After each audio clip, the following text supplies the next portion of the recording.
Welcome to Just the Word, where we're reading through the Bible in 1 year. And I'm Net.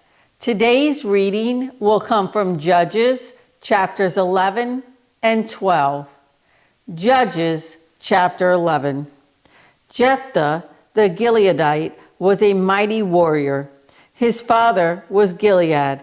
His mother was a prostitute. Gilead's wife also bore him sons. And when they were grown up, they drove Jephthah away. "You are not going to get any inheritance in our family," they said, "because you are the son of another woman." So Jephthah fled from his brothers and settled in the land of Tob, where a group of adventurers gathered around him and followed him. Sometime later, when the Ammonites made war on Israel, the elders of Gilead went to get Jephthah from the land of Tob. "Come," they said, "be our commander so we can fight the Ammonites." Jephthah said to them, "Didn't you hate me and drive me from my father's house? Why do you come to me now when you're in trouble?" The elders of Gilead said to him, "Nevertheless, we are turning to you now. Come with us to fight the Ammonites, and you will be our head over all who live in Gilead." Jephthah answered, "Suppose you take me back to fight the Ammonites, and the Lord gives them to me.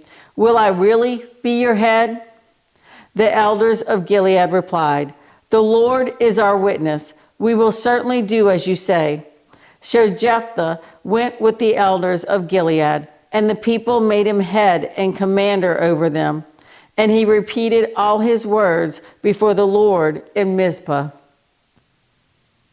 Then Jephthah sent messengers to the Ammonite king with the question, "What do you have against us that you have attacked our country?"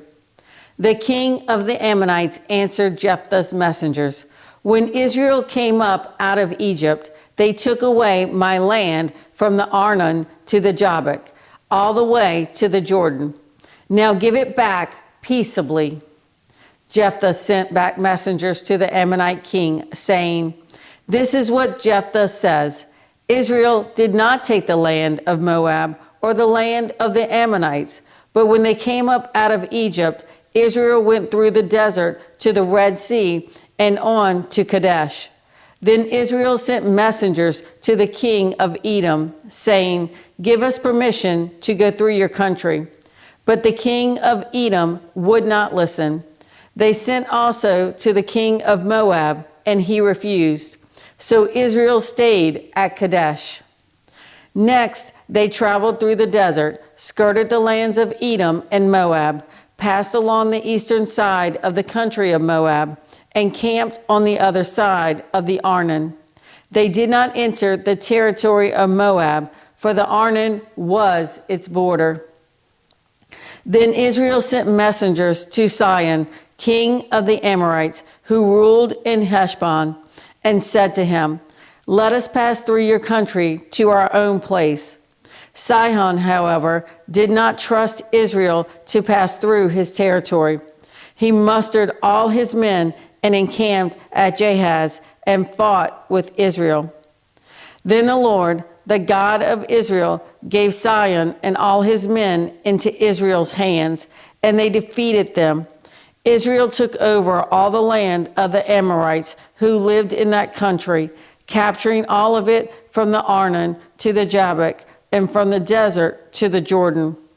Now since the Lord, the God of Israel, has driven the Amorites out before his people Israel, what right have you to take it over? Will you not take what your God Chemosh gives you? Likewise, whatever the Lord our God has given us, we will possess. Are you better than Balak, son of Zippor, king of Moab? Did he ever quarrel with Israel or fight with them? For 300 years, Israel occupied Heshbon, Aroer, the surrounding settlements, and all the towns along the Arnon. Why didn't you retake them during that time?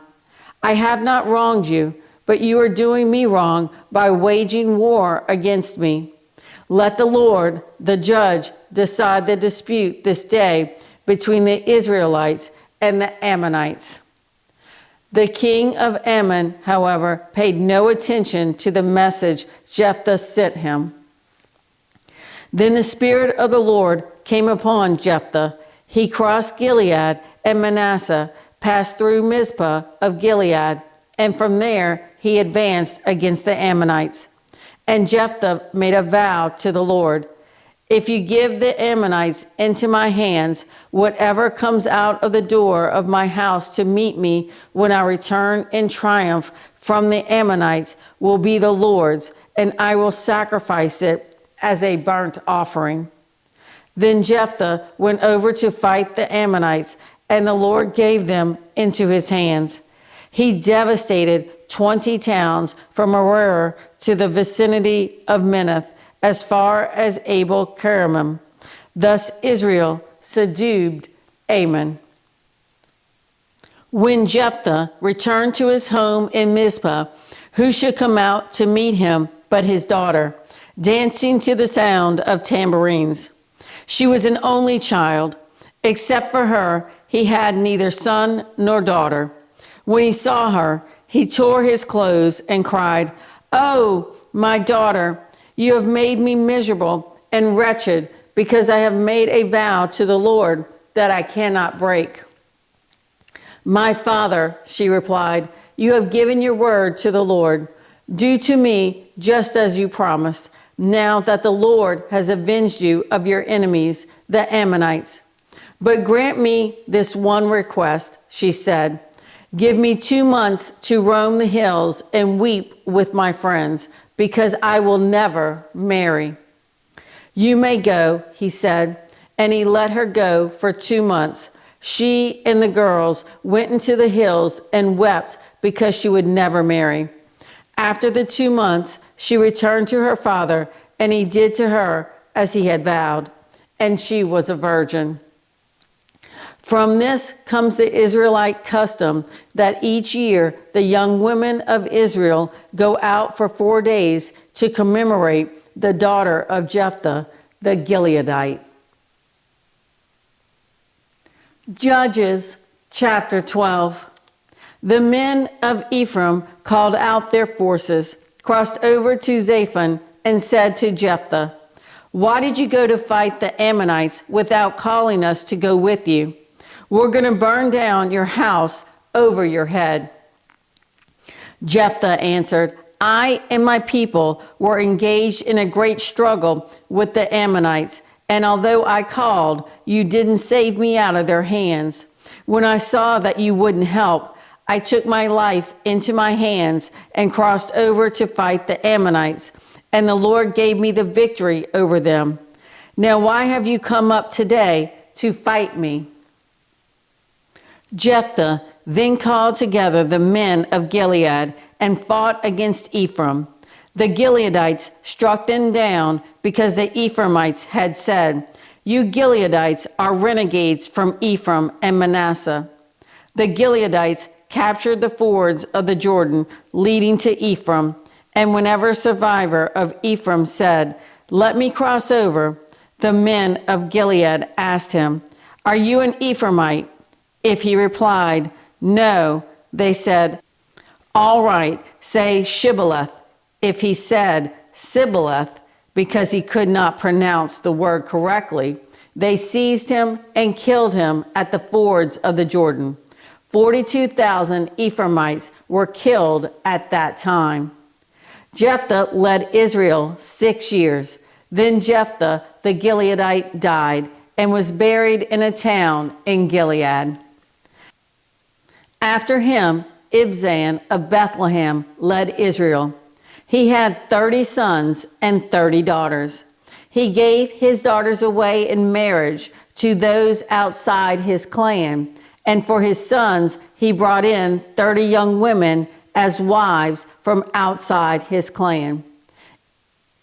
Ibzan led Israel 7 years. Then Ibzan died and was buried in Bethlehem. After him, Elon the Zebulunite led Israel 10 years. Then Elon died and was buried in Ajalon in the land of Zebulun. After him, Abdon, son of Hillel from Pirathon, led Israel. He had 40 sons and 30 grandsons who rode on 70 donkeys. He led Israel 8 years. Then Abdon, son of Hillel, died and was buried at Pirathon in Ephraim, in the hill country of the Amalekites. Thanks for joining Just the Word. See you tomorrow.